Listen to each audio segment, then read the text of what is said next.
A Copa de 1998 foi o tipo de Copa do Mundo que nossos pais e avós olham para trás e pensam: que saudade dessa seleção brasileira! Em especial, porque 4 anos antes, a seleção havia sido tetracampeã do mundo. Aquela época era a época de ouro da seleção brasileira com inúmeros craques no plantel. Por outro lado, havia o drama e a tristeza de uma lenda. Romário, o principal jogador do Tetra, era cortado daquela Copa do Mundo, e após isso, todos os olhos do país e do mundo estavam virados para uma figura. O nome dessa figura? Ronaldo Fenômeno, que naquela época era conhecido por todos como Ronaldinho, e naquela altura do campeonato, já era o atual melhor jogador do planeta. Ronaldo vinha de uma temporada completamente avassaladora pelo Barcelona e, consequentemente, se transferindo para a Inter de Milão. Ronaldo estava jogando muita bola e, naquela Copa do Mundo, todos tinham a mais absoluta certeza de que ele seria o cara daquela competição. Ronaldo jogando era algo mágico, algo completamente difícil de se imaginar nos dias atuais. A Copa do Mundo começava e Ronaldo já dava suas caras mostrando ao que ele veio. Aquela Copa do Mundo foi realizada na França. Anos mais tarde, Platini assumiu que os organizadores da Copa do Mundo manipularam o sorteio para que a França só encarasse o Brasil na final. Pois eles sabiam que, enfrentando a seleção brasileira em fase de eliminatórias, a chance de vexame da seleção francesa era praticamente certa, pois todos os franceses temiam as jogadas absurdas de Ronaldo Fenômeno. Em um vídeo da época, é possível ver alguns jogadores como Thuram e Desailly falando sobre o Fenômeno e sua jogada característica que deixava marcadores completamente confusos. A Copa do Mundo começava. Ronaldo era a principal figura do ataque da seleção sem Romário. Bebeto estava na equipe, mas Ronaldo era o melhor do mundo e chegou naquela Copa no auge de sua carreira. Com isso, a seleção brasileira foi avançando de fase e passando jogo após jogo, encantando os torcedores brasileiros com atuações espetaculares. Ronaldo, naquela altura do campeonato, já era um dos melhores jogadores da Copa do Mundo. O Brasil sofreu apenas 2 derrotas naquela Copa, que foi na final para a França, que muitos atribuem ao psicológico abalado dos jogadores após a convulsão de Ronaldo na noite anterior ao jogo. A outra derrota foi na fase de grupos para a seleção da Noruega. A seleção avançou da fase de grupos com 6 pontos, encarando a seleção chilena nas oitavas de finais. Não deu outra, um baile da seleção brasileira por 4-1 e classificação garantida para as quartas de finais. Naquela partida, o Fenômeno marcou 2 gols, sendo um cobrando pênalti. Os outros 2 gols foram marcados por César Sampaio. Já nas quartas de finais, a seleção brasileira enfrentou a seleção da Dinamarca em um jogo truncado, e com as 2 seleções jogando muita bola, o Brasil venceu a partida por 3-2, com gols de Bebeto e Rivaldo.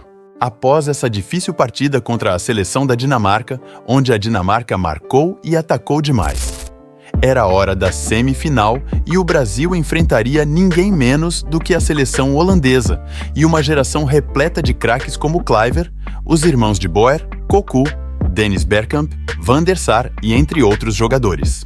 O Brasil, claro, chegava como favorito. Afinal, éramos os atuais campeões do mundo. Porém, a seleção brasileira enfrentaria uma pedreira nos 90 minutos da partida, sendo uma verdadeira batalha campal, onde as 2 seleções trocavam ataques e levavam perigos de igual para igual. Ronaldo decidiu que era hora de brilhar e marcou no fim do primeiro tempo de perna esquerda, na saída do goleiro Van der Sar, que ainda era bem jovem, porém muito grande e já agarrando muito. O segundo tempo foi completamente emocionante para todos os fãs de futebol, levando Galvão Bueno soltar uma frase que ficou bastante famosa. A frase é teste para cardíaco. A seleção brasileira estava jogando muito, mas a Holanda não estava aliviando, pois, como eu afirmei antes, a seleção da Holanda naquela Copa tinha uma das suas gerações mais brilhantes da história. O Brasil atacava, a Holanda contra-atacava, o Brasil se defendia e a Holanda também se defendia. Naquela partida, o Fenômeno foi surreal. Fez uma de suas maiores exibições como jogador de futebol e até hoje todos se lembram do que foi feito em campo por suas pernas. Os dribles de Ronaldo, as suas jogadas, suas arrancadas eram simplesmente dignas de um filme. Ronaldo só não fez chover e, consequentemente, só não marcou no segundo tempo, porque o goleiro Van der Sar era simplesmente um dos melhores goleiros já naquela época. Mas Ronaldo dava trabalho e toda vez que pegava na bola, fazia um verdadeiro inferno na defesa da Holanda. Foi até hoje, sem sombra de dúvidas, a melhor partida da história das Copas do Mundo e uma das maiores de um jogador. Foi quando, no fim do segundo tempo, o Brasil relaxou e Kluivert marcou e empatou a partida, levando a partida para a prorrogação. A prorrogação chegava e Ronaldo era implacável.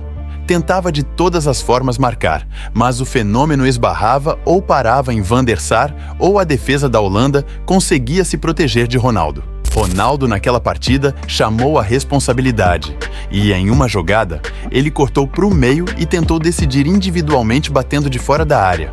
Foi quando, com a entrada de Denilson, o Brasil ganhou mais velocidade.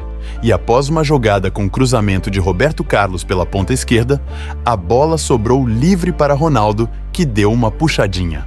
A defesa da Holanda tirou a bola literalmente em cima da linha. Até hoje, todos apontam aquela partida como a maior atuação de um jogador na história das Copas do Mundo.